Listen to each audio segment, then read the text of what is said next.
आप गहराई में भीतर चले जाते हैं जब मेडिटेशन डीपर लेवल पे चलते हैं तो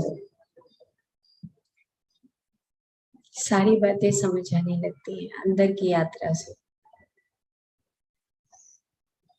एक सांस के अंदर हम अपने सारे ग्रहों की यात्रा को पूरा कर लेते हैं। एक सांस के अंदर ही हम पूरे ब्रह्मांड के दर्शन कर लेते हैं, सिर्फ एक सांस। जैसे ही हम यहाँ से अपनी यात्रा शुरू करते हैं, यहाँ से शुरू करने का मतलब कि नाक से जब शुरू करते हैं तो हमारे चारों तरफ जो शक्तियां मौजूद होती हैं, सांस सिर्फ चलाता है। अगर आप और गहराई पर थोड़ा सोचेंगे तो सांस क्या करता है? सांस सिर्फ गति देता है, हमारे जीवन की यात्रा को आगे बढ़ाता है। और अंदर क्या जाता है? अंदर ब्रह्मांड के कण हमारे भीतर जाते हैं। तो जैसे ही वो ब्रह्मांड के शाश्वत कण भीतर जाते हैं, वैसे ही हमारे नाक के भीतर नाद उत्पन्न होता है। उस नाद को हमें सुनना है। ये जो नाद उत्पन्न होता है, ये क्या करता है? जब नाक के भीतर की जो त्वचा है, नाक के भीतर का जो म्यूकस मेम्ब्रेन है, उस म्यूकस मेम्ब्रेन के भीतर तरंगे पैदा होती हैं। और एक सांस का मतलब कुछ सेकंड, 1 2 3 सेकंड में हमारा सांस नीचे मूलाधार तक, यहां से लेके नीचे मूलाधार तक चला जाता है विद इन 3 सेकेंड।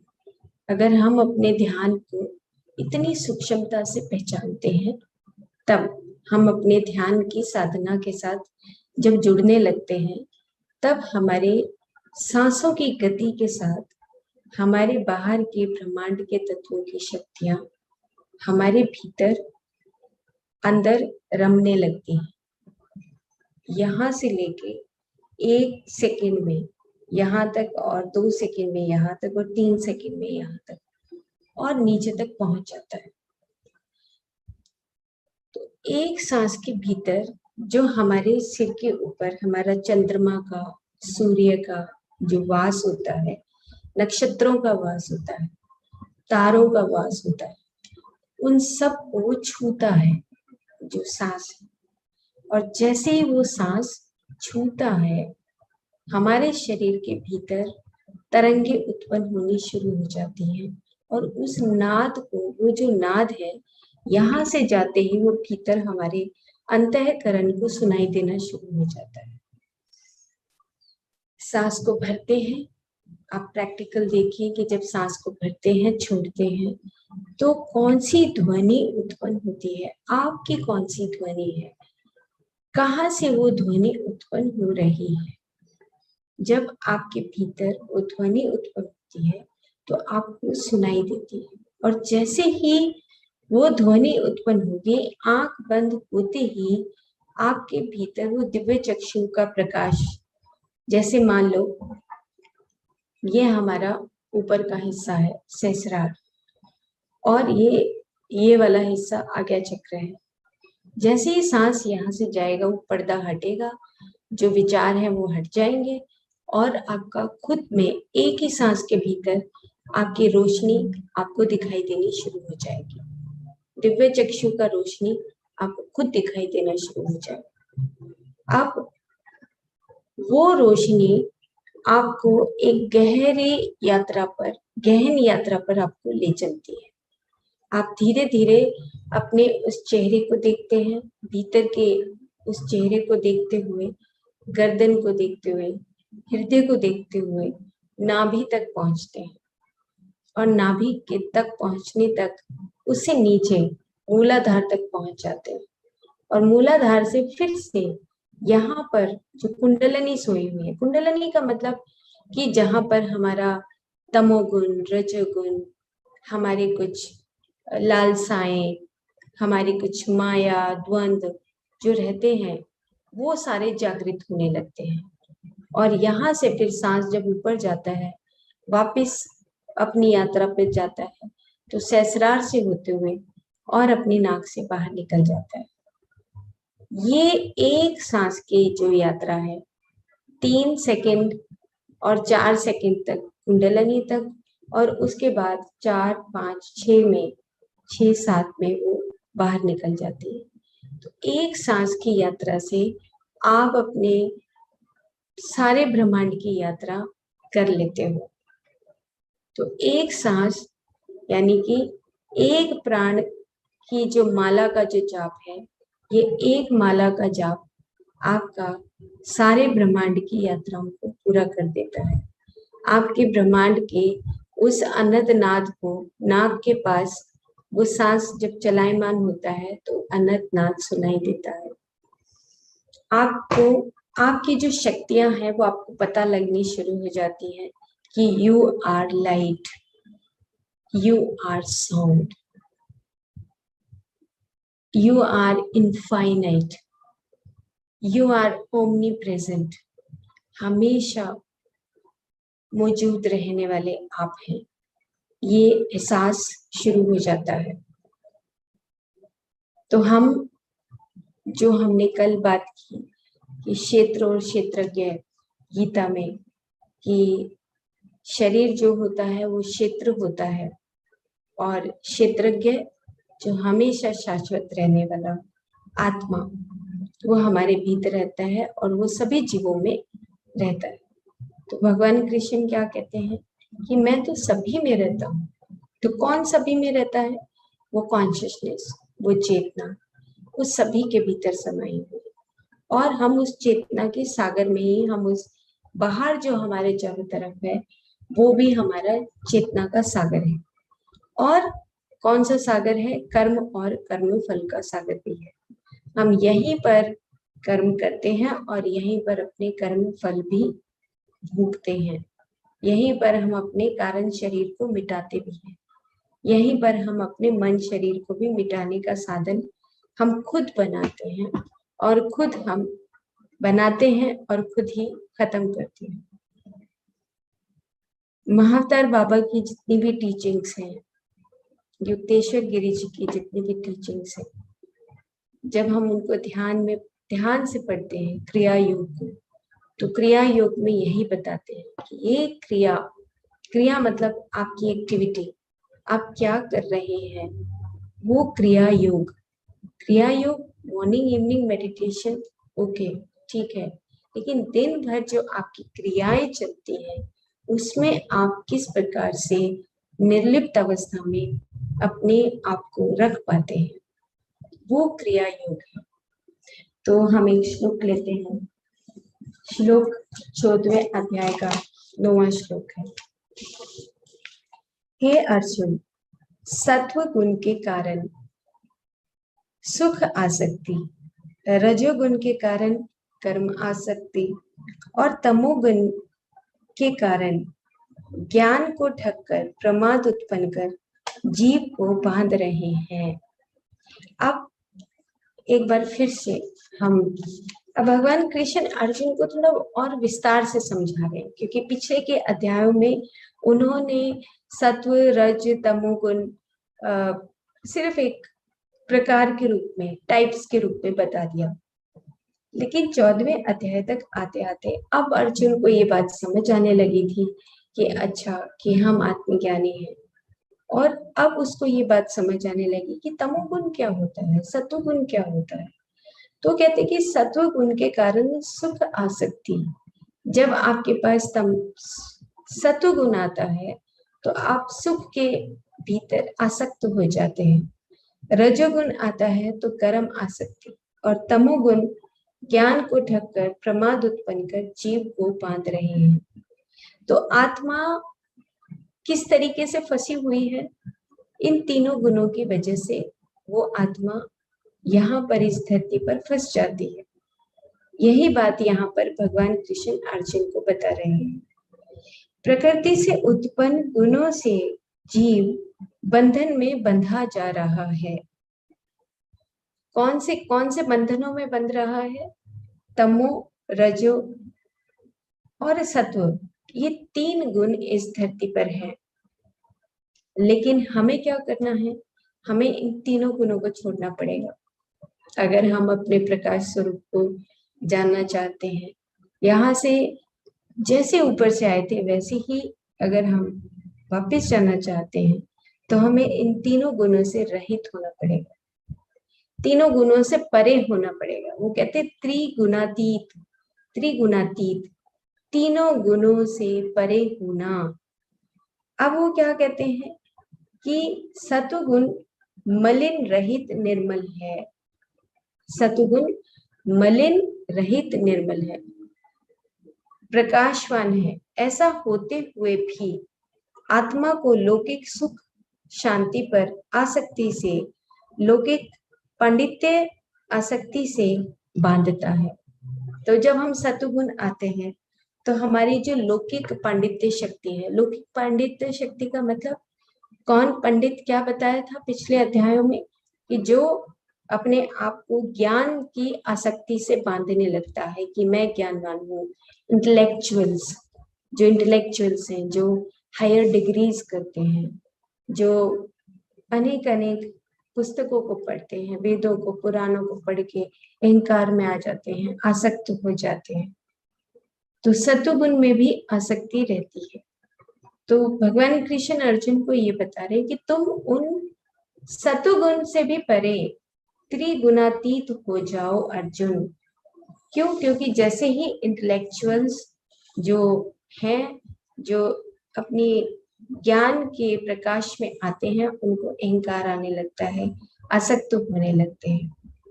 तो जो इंटेलेक्चुअल्स होते हैं उनके अहंकार से फिर से वो नीचे की यात्रा शुरू कर देते हैं, उनकी एनर्जी डाउन होनी शुरू हो जाती है।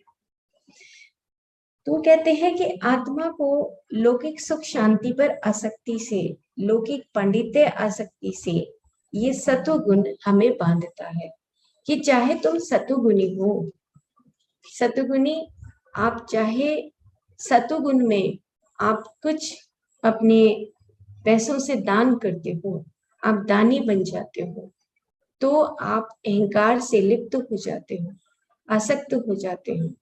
तो आपको मैं सुख हूं, मैं पंडित हूं, इस प्रकार के अभिमान जीव आत्मा को लौकिक सुख से, लौकिक पांडित्य से बंधन बनाकर आत्मज्ञान साधना में जीवन मुक्ति की स्थिति के लिए प्रतिबंधक होते हैं।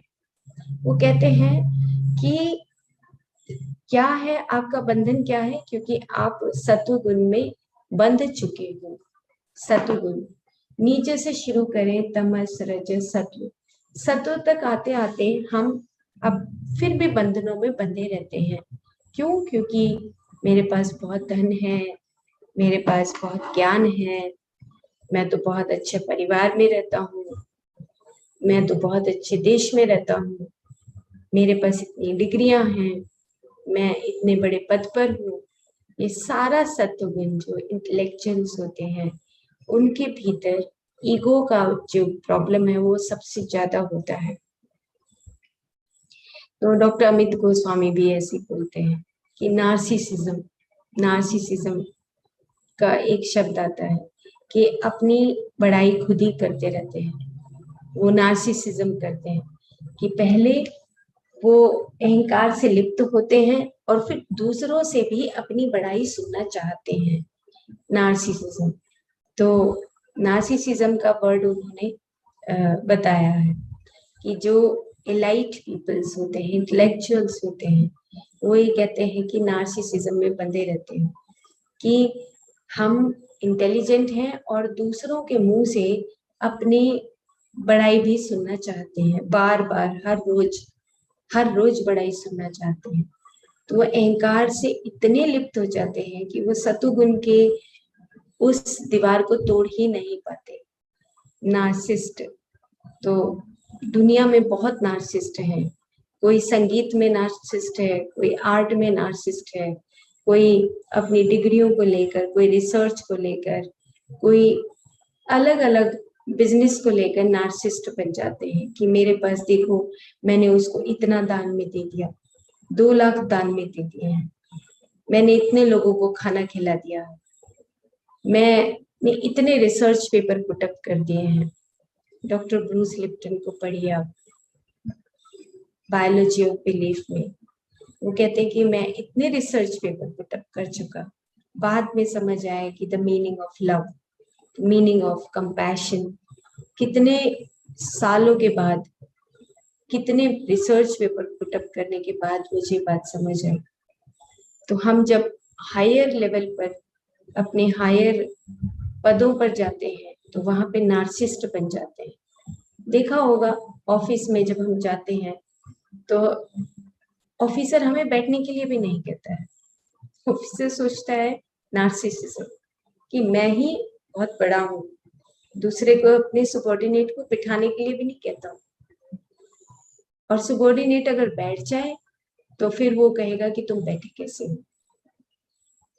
वहीं से उनका आपस में जो नाप तोल है वो शुरू हो जाता है, द्वंद्व शुरू हो जाता है, ईर्ष्या द्वेष शुरू हो जाता है। छोटी छोटी बातों पे एक सत्व में पहुंचने के बाद भी, हायर डिग्री लेने के बाद भी, अच्छा पद लेने के बाद भी, अच्छे पैसे होने के बाद भी वो नार्सिस्ट बन जाते हैं कि मेरे को विश क्यों नहीं किया, मैं तो यहाँ से निकल रहा था, देखो मेरे सबॉर्डिनेट ने विश नहीं किया।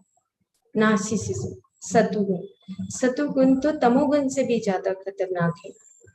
क्यों? क्योंकि जब हम सत्वगुण में आते हैं तो हमारे पास सारी सुविधाएं होती हैं, सारे सुख साधन होते हैं, और 10 बार हम अगर किसी का काम करते हैं एक ऑफिसर के रूप में, तो 10 बार गिना दे, देखो मैंने तुम्हारा काम किया था ना। नार्सिसिज्म कि तुम बताओ तो सही, ये देखो, दूसरों को बताओगे नहीं कि मैंने तुम्हारा काम किया। नार्सिस्ट अपनी बड़ाई को सुनने के लिए उनके कान उतावले रहते हैं। नार्सिसिज्म एक बहुत बड़ा चैप्टर है। जब हम छोटी सी भी काम को करते हैं और उसमें हम अपनी ही बड़ाई को सुनना चाहते हैं, अपनी मेड को चाय पिला देते हैं, उसी में नार्सिसिज्म आ जाता है। इधर से उधर हम थोड़ा अहंकार में घूमते रहते हैं। अगर हम कोई चीज किसी को दान में देते हैं तो हम अहंकार में घूमते रहते हैं। और नार्सिसिज्म की कमी नहीं है, पूरे वर्ल्ड में कमी नहीं। आप देखेंगे कि जो अमीर लोग हैं या जो बहुत ज्यादा इंटेलेक्चुअल्स हैं, वो इसी अहंकार में, नाभि के चारों तरफ, नाभि मतलब जहाँ पे अहंकार है, उस अहंकार में लिपटे रहते हैं। और उस अहंकार में लिपटे लिपटे दूसरों से आशा रखते रहते हैं कि देखो मैंने ऐसा किया, मैं तो भगवत गीता बहुत अच्छा बोलता हूँ, मैं तो पुराण बहुत अच्छा बोलता हूँ, मैं तो वेद बहुत अच्छा बोलता हूँ। नहीं गुरुजी, आपने तो बहुत ही अच्छा बोला है। नार्सिसिज्म। क्यों? क्योंकि हम उन्हीं चीजों में लिप्त रहते। नहीं गुरुजी, आपने तो संगीत बहुत अच्छा गाया है, तो सुनने के लिए ललायत रहते हैं। जो सत्वगुण आता है, सत्वगुण से ऊपर होता है शुद्ध सात्विक, और शुद्ध सात्विक से ऊपर होता है निर्गुण की स्थिति। तो यहाँ पर भगवान कृष्ण अर्जुन को ये बता रहे हैं कि तुम इन तीनों गुणों से परे हो। जब तक तुम इन तीनों गुणों से परे नहीं हो जाते, तब तक तुम धर्म की स्थापना नहीं कर सकते हो। तो सत्वगुण, जहाँ पर हम लोगों को दान दक्षिणा देते हैं, ज्ञान बांटते हैं, हम बड़े ओहदे पर बैठकर दूसरों के साथ जो व्यवहार करते हैं, उस सारा का सारा जो सत्वगुण है, उस सत्वगुण को भी तुम्हें छोड़ना पड़ेगा, अहंकार से परे जाना पड़ेगा। और जब अहंकार से परे जाओगे, तब तुम गुणातीत की उस टेरिटरी में तुम आ सकते हो। उन तीनों गुणों से परे होकर जब तुम धर्म की स्थापना कर सकते हो, एक आत्मज्ञानी बन सकते हो। नार्सिसिज्म हम हर रोज ऑफिस में, बाहर जब हम जाते हैं तो बहुत नार्सिसिज्म के एग्जाम्पल्स को देखते हैं। तो हम सत्वगुण में होते हुए भी हमें ये चीजें खुद से सीखनी है कि कहीं पर हमें छोटी सी बात अगर हम अपने जीवन में करते हैं, या हमने 2 डिग्री ले ली, 3 डिग्री ले लिया, टॉप कर दिया, जो टॉप करना है, जो कंपटीशन का जो भाव है, आप देखते होंगे कि हमारे जो प्लेयर्स हैं, हमारे जो म्यूजिशियंस हैं, हमारे जो ज्ञान बांटने वाले हैं, कैसे कितने कितने बड़े बड़े लोग जो अपने ओहदों पर बैठे हैं वो नार्सिसिस्ट हैं। उनकी बड़ाई ना करो तो वो खुश नहीं होते। वो कहते हैं कि एक बार चले तो जाओ। पॉलिटिकल सिस्टम में आप देखेंगे कि अगर आप बड़ाई नहीं करेंगे तो खत्म है, वहां पर वो कोई भाव ही नहीं देंगे, कहेंगे निकलो यहाँ से। क्यों? नार्सिसिज्म, उनको बड़ाई चाहिए, अच्छा बुरा से कोई मतलब नहीं है। तो वो सत्वगुण हमें गहराई से समझना है, जहां पर अहंकार से वो लिप्त हैं और अहंकार की दीवारें बनाई हुई हैं। और हम खुद में भी अपने अंदर झांके कि हम कहाँ पर अहंकार से लिप्त हैं। उस सत्वगुण से परे जाना, उस सत्वगुण को छोड़कर शुद्ध सात्विक के नगर में प्रवेश करना, शुद्ध सात्विक और निर्गुण स्थिति, उसमें प्रवेश करना, वो तिरोगुणातीत की बात यहाँ पर भगवान कृष्ण अर्जुन को बता रहे हैं। उसके बाद रजोगुण के कारण अत्यधिक तीव्र इच्छाएं जागृत होती हैं। हमें जो अप्राप्य है उन पर इच्छा जगाते हैं, और जो प्राप्त है उस पर अनासक्ति उत्पन्न करते हैं, और कई कई कर्म कर डालते हैं, और जीव आत्मा को और अधिक गहराई तक बंधनों में बांधते हैं। तो जो रजोगुण है वहां पर हम क्या करते हैं कि जो हमारे पास नहीं है हम उनकी इच्छाओं में बंध जाते हैं, और जो है उसमें हम आसक्त होते हैं। हम ये सोचते हैं कि चलो ये तो है ही, अब उससे और आगे हमारा लालच बढ़ता है, और हम अपने कर्म, कई कई तरह के कर्म कर डालते हैं। तो उसमें हमारी चंचलता बढ़ती चली जाती है। एक घर नहीं 2 घर चाहिए। अब मैं एक मंत्री हूँ तो मुझे मुख्यमंत्री बनना है, अभी मैं छोटे पद पर हूँ तो बड़े पद पर जाना है, अभी मेरे पास थोड़े पैसे हैं तो ज्यादा पैसे चाहिए। तो ये जो हमारा कर्म आसक्ति है, अलग अलग तरीके के कर्म करवाकर हम रजोगुण में उलझ जाते हैं। तो हमारा जो क्षेत्रज्ञ है, जो आत्मा है, वो आत्मा, उस आत्मा के भीतर जो मन है, ये जो मन छुपा हुआ है, इसका विस्तार होने लगता है और आत्मा संकुचित होने लगती है। तो क्षेत्रज्ञ मतलब कि जो आपका कॉन्शियसनेस है वो सुकुड़ कर उसमें मन के विचार बढ़ने लगते हैं, और जैसे जैसे मन के विचार बढ़ते हैं रजोगुण भी बढ़ता चला जाता है।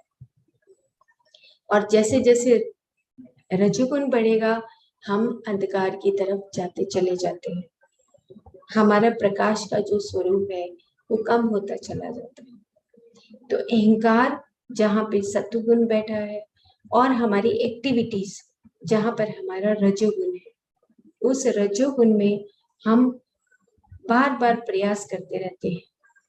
स्पिरिचुअलिटी में भी ऐसा ही है।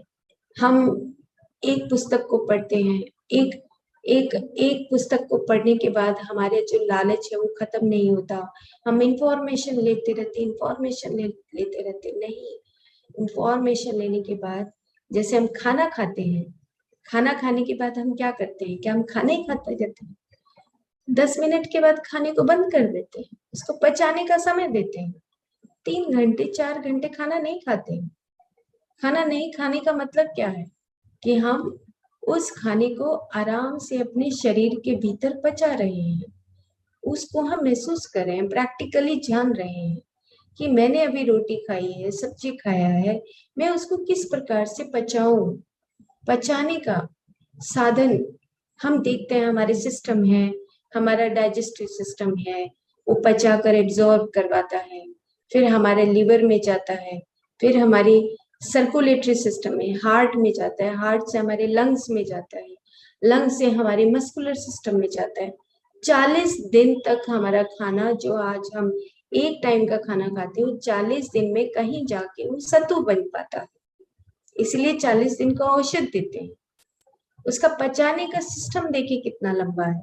ओज बनने तक की जो उसकी यात्रा है वो कितनी लंबी है खाने की। सेम इसी तरीके से हम कोई भी श्लोक पढ़ते हैं, कोई भी हम सुनते हैं, कहीं यूट्यूब पे इंफॉर्मेशन लेते हैं, आध्यात्मिक ज्ञान को हम सीखते हैं, उसको पचाना है, पचाना, उसको अपनी जिंदगी में उतारना है, ना कि पढ़ाई करते करते करते करते बस उसी में भागते भागते भागते रहेंगे।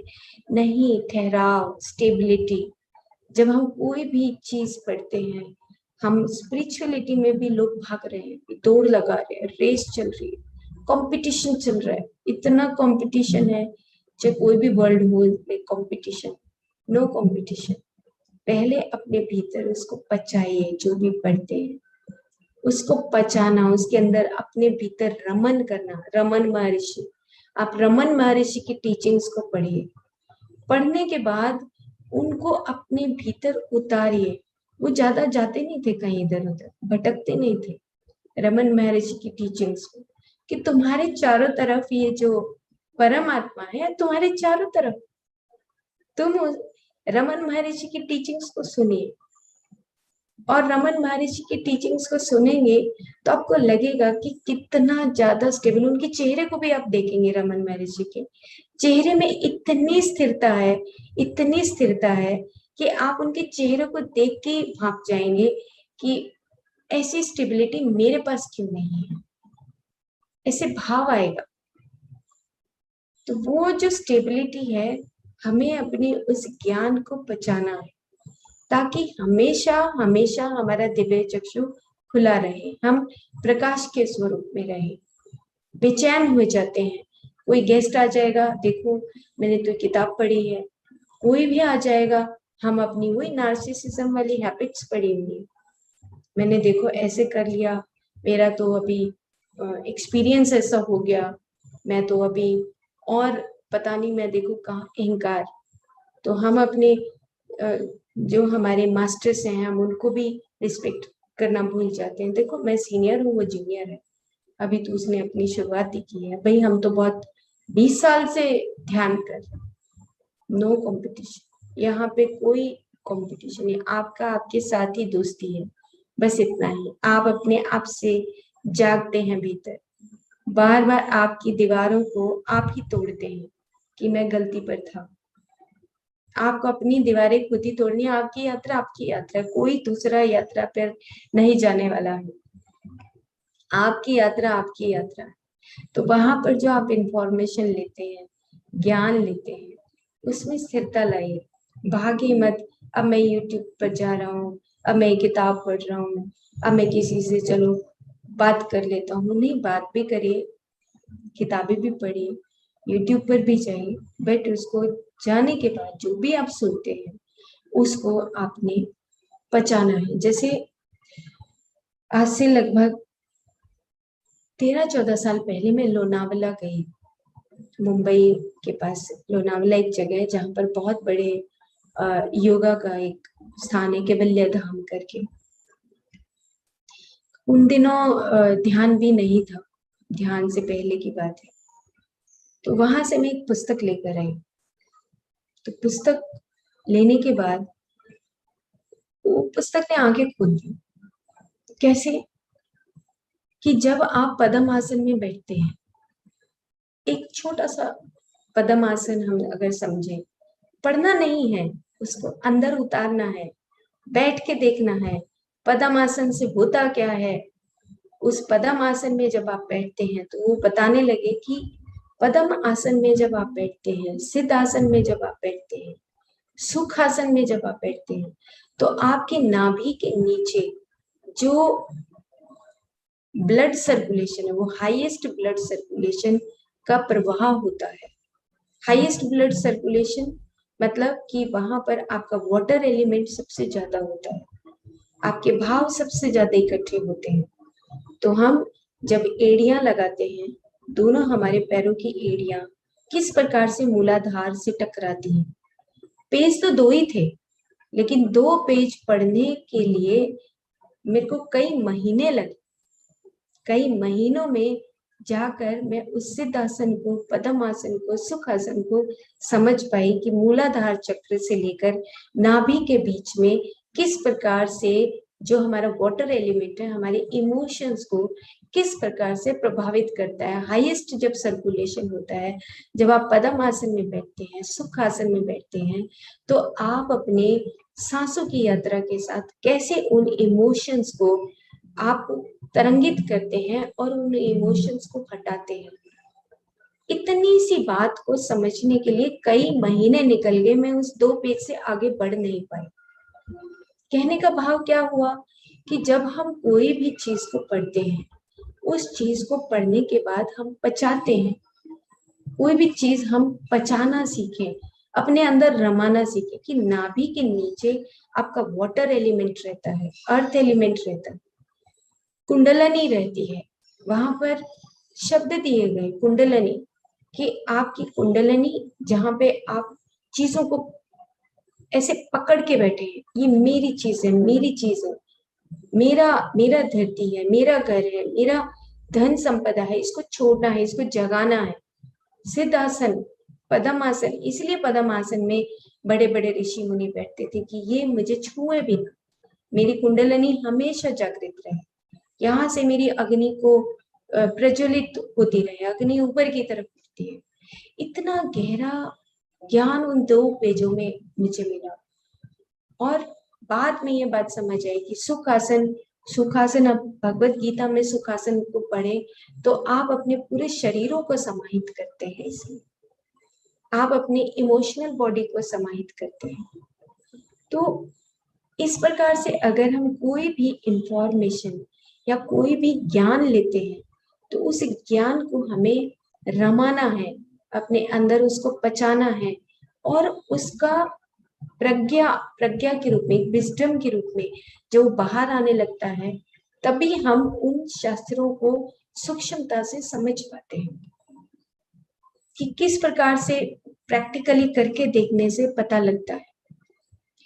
इतना गहरा ज्ञान उन पुस्तकों से मिला कि आप जब आपका लेफ्ट नोस्ट्रिल चलता है, आपका राइट नोस्ट्रिल चलता है, तो लेफ्ट नोस्ट्रिल से आपके राइट ब्रेन के ऊपर किस प्रकार से इफेक्ट होता है। इतना गहरा ज्ञान कि आपकी चंद्रमा नाड़ी से आपका क्रिएटिव ब्रेन कैसे रहता है, आपके दोनों ब्रेन हेमिस्फीयर्स चलते हैं। ऐसे नाड़ी शुद्धि, अनुलोम विलोम, अब हम इवनिंग में इन्हीं की चर्चा करेंगे। क्यों? क्योंकि हमारे दोनों ब्रेन के बैलेंस के लिए और हमारे मिड ब्रेन के बैलेंस के लिए हमारी दोनों नाड़ियों का चलना, जब हम ध्यान करते हैं तो ये दोनों नाड़ियां चलती हैं। पहले कभी राइट चल रही होती है, लेफ्ट चल रही होती है, ठीक है, राइट लेफ्ट चल रही है, सो के जो भी हमारे विचार आ रहे हैं, हम जैसे हैं वैसे चल रही है। इतना ज्यादा हमें उसको सूक्ष्मता से जाके उसको ऐसे हमने गलत नहीं सोचना है कि अच्छा मेरा तो राइट चल रहा है इसलिए मेरा शायद बीपी बहुत बड़ा हुआ होगा, मेरी सूर्य नाड़ी चल रही है, मेरी चंद्रमा नाड़ी चल रही है। नहीं, उन दोनों के बैलेंस को हम कैसे करें, ये है हमारे उस ज्ञान को पचाना, उस पचा कर उसका अनुभव करना। तो हम इस प्रकार से धीरे धीरे सत्व से परे हो जाए, रज से परे हो जाए और फिर तमस से परे हो जाए। इसकी चर्चा हम कल करेंगे, क्योंकि काफी विस्तार से और डीपर लेवल पर समझते हैं। रज से परे मतलब कि आपकी जो चंचलता है वो स्थिरता में आने लगे, स्थिर होने लगे। रजय मतलब आप जहां चंचल हैं, जहां आप उन अनुभवों को ले चुके हैं, घर है, इट्स ओके। आपने एक पुस्तक को मन पेट नहीं भरता, कभी कभी आप कुछ पेट पढ़ते पढ़ते लगता है कि चलो और आगे पढ़ते हैं और आगे पढ़ते हैं, और फिर वो पचाना भूल जाते हैं, उस लालच में आगे बढ़ते रहते हैं। और वो आगे बढ़ते बढ़ते हम पीछे का छोड़ देते हैं। बहुत सारे हायर डिग्री के मास्टर्स ऐसे कर रहे हैं कि they left their basic knowledge. Even in Ayurveda हम एमडी करते हैं, पीएचडी करते हैं, we forget that the meaning of aahar, food क्या है हम भूल जाते हैं, दवाइयों के ऊपर लिप्त हो जाते हैं। अच्छा तुम्हें हाई बीपी है, चलो अर्जुना रिस्ट ले। भाई अर्जुना रिस्ट लेने से पहले आपका आहार क्या है, आपका सोच क्या है, आपका मनस कैसा है, ये जो देह शब्द है इसका मतलब क्या है, शरीर का मतलब क्या है, ये सब भूल जाते हैं। वो शरीर फिजिकली देखते रहते हैं। शरीर का मतलब आप शरीर, मन और आत्मा, वो तीनों का जो समन्वय है उसको भूल जाते हैं। और हायर डिग्री में अच्छा मेरा पीएचडी डिग्री है, मैं तो एक रिसर्चर हूँ, एक साइंटिस्ट हूँ, मैं तो देखो दूर दूर से लोग आते हैं, वो कैंसर की दवाई देता है। फॉरगेट इट, वो अपने बेसिक से दूर हो गया, बेसिक फंडामेंटल नॉलेज से वो दूर जा चुका है। हमारा जो फंडामेंटल नॉलेज है, बेसिक्स हैं, वो आहार के हम भूल जाते हैं। तो इसलिए हमें रजोगुण मतलब कि उस चंचलता को छोड़ देना है, उस चंचलता को छोड़कर हमें उस स्टेबिलिटी में आना है, स्टेबल होना है और अपने उस सत्वगुण यानी कि अहंकार से परे होना है। अहंकार से जैसे ही आप परे होंगे, आप ऑटोमेटिकली आपका हृदय चक्र ओपन हो जाएगा। Okay okay masters,